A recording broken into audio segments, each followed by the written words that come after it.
Welcome to my channel limitless on. कैसे हैं आप? उम्मीद करती हूँ कि आप सभी अच्छे ही होंगे। सबको सविनय जय भीम। आज 1 अक्टूबर। जैसे ही मैंने मोबाइल खोला, एक मैसेज आया था कि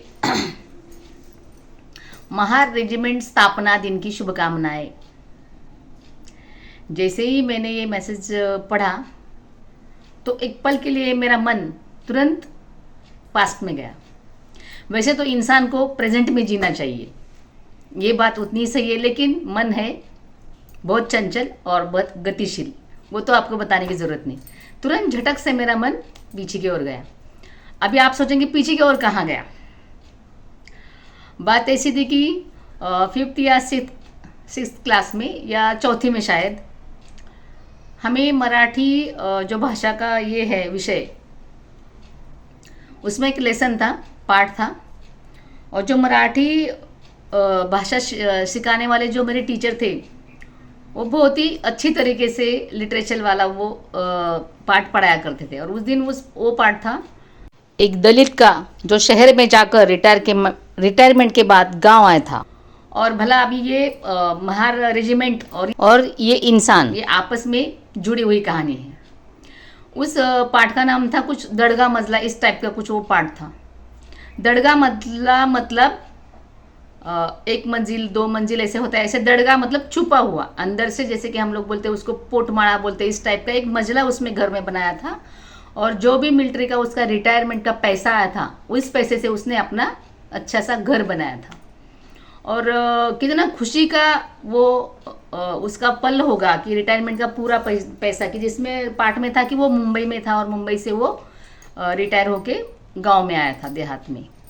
और पूरे मेहमानों को उसने बुलाया था। उसका काफ़ी रुआब था, जैसे हमारे हमारे टीचर बता रहे थे, ऐसा माहौल हमारे आंखों के सामने था कि बहुत शानदार प्रोग्राम है, प्राउड फील करने वाला प्रोग्राम है। और सारे उसके मेहमान आए हैं, खान पान की व्यवस्था हुई है, शाम को भजनी मंडली आई है, और आधी रात को उसका घर सब लोग के अप्रिशिएट कर रहे उसको, इस टाइप का वो लेसन था।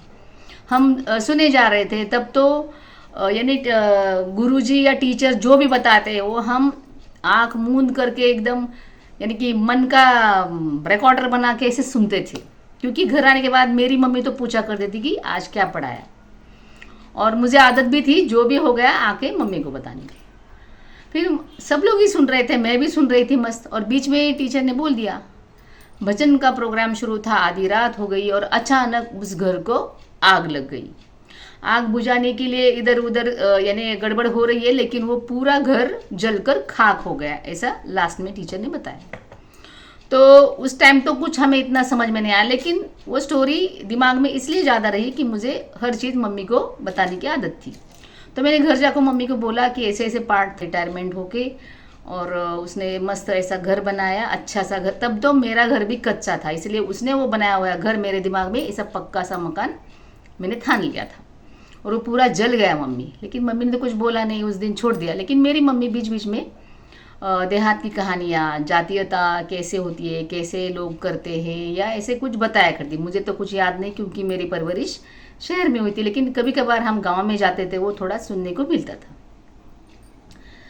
फिर बात ये हुई कि महार रेजिमेंट के सिलसिले में ये बात थी, यानी उस टाइम रिटायरमेंट के बाद गांव में उसने घर बनाया, लेकिन यानी कर्मकांड लोगों को वो देखा नहीं गया, उन लोगों ने वो जला दिया। आज भी समाज में बहुत सारी बातें होते रहती है, इधर अन्याय हुआ उधर अन्याय हुआ। यानी मनुष्य की मानसिकता अभी भी 100% बदली नहीं है, और ये बदलनी जरूरी है। इसीलिए उन्हें चाहिए, तथागत गौतम बुद्ध, इनके विचारों की बहुत बहुत बहुत ज़रूरत है। ये बात तो यहाँ तय होती है, और अभी भी जो लोग हम समाचार पढ़ रहे हैं उसमें भी ये लगता है। तो अभी बात ये आती है कि उस टाइम ब्रिटिश सरकार ने भारतीयों को, दलितों को उनके सैन्य में दाखिल कर लिया था। आगे चलकर शिवाजी महाराज का जो सैन्य था उसमें तो 7 पगड़, यानी कि मराठी ये शब्द है 7 पगड़, यानी हर जाति के लोग उसमें उनके सैनिक थे। उनके मावड़े बनकर शिवाजी महाराज के राज्य में वो लड़े थे। शिवकाल के बाद ब्रिटिश काल में भी उनको स्थान मिला था, लेकिन आगे चलकर महार बटालियन यानी समाप्त हो चुकी थी। फिर भी बाद में डॉक्टर भीमराव अंबेडकर जी ने दलितों के कई बार उन्हें कहा है, और उन्होंने आगे चलकर बहुत सारी कोशिशें कर 1 अक्टूबर यानी 1941 में महार रेजिमेंट की पुनः स्थापना की। आज वो दिन है, इसलिए मैं भी मेरे लिमिटलेस अनु परिवार से और मेरे खुद से सभी शूर महान सभी महान शूर योद्धाओं को मन से सैल्यूट करती हूँ। और ये जो स्टोरी मैंने आपसे शेयर की है, शायद उस टाइम के वो पाठ्यक्रम में थी, इसलिए आप लोगों ने भी सुनी होगी। मेरे जिस भी बांधव ने ये स्टोरी सुनी होगी तो प्लीज़ कमेंट में बताइए कि हाँ, हमने भी ये पार्ट पढ़ा था। और बात ये है कि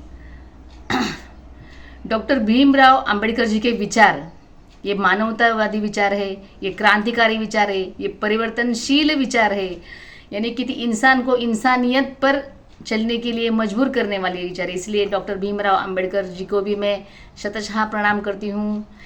जय भीम, नमो बुद्धाय, जय भारत। मिलते हैं नेक्स्ट व्लॉग में, तब तक के लिए सभी को सविनय जय भीम।